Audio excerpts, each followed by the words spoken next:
2000 সালের একটি প্রতিবেদনে বলছে প্রতি 16 মিনিটে একজন নারী ধর্ষণের শিকার হতেন, যার মধ্যে 90% ক্ষেত্রে অপরাধী হতেন পরিচিত মানুষ।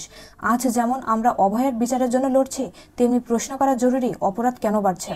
একজন মানুষ একদিনে অপরাধী হয়ে ওঠেন না। কোথায় এর শুরু? এর শুরু সেদিনই, যেদিন পুত্র সন্তান জন্মানোর পর বাড়িতে বেশি আনন্দ হয়েছিল, যখন ছোট্ট মেয়েটিকে রান্নাবাটির খেলনা আর ছেলেটিকে খেলনাগার উপহার দেওয়া হয়েছিল। ছেলে রাতে দেরিতে বাড়ি ফিরলেও কোনো সমস্যা হয় না, অথচ সন্ধ্যা নামতেই মেয়েকে ঘরের মধ্যে থাকতে বলা হয়। রাস্তায় মেয়েটিকে অপমানের শিকার হলে তাকে রাস্তা পরিবর্তন করার পরামর্শ দেওয়া হয়। আরও একটি সমস্যা হলো, পুরুষদের শেখানো হয় দুঃখে বুক ফেটে গেলেও কাঁদা যাবে না, তাতে পুরুষত্ব নষ্ট হয়। পছন্দের পোশাক পরায় মেয়েটিকে কটূক্তি করেন, আপনি নিজেই একজন মেয়ে হয়ে আরেকটি মেয়েকে সমালোচনা করেন। তাই নিরাপত্তার দায় যেমন রাষ্ট্র, পুলিশ ও বিচার ব্যবস্থার, তেমনি আমাদেরও। যদি শুধু বক্সিং বা কারাটে শিখলে মেয়েরা নিরাপদ হতো, তবে অলিম্পিকে স্বর্ণজয়ী বা কুস্তিগীর নারীরা যৌন নিপীড়নের শিকার হতেন না।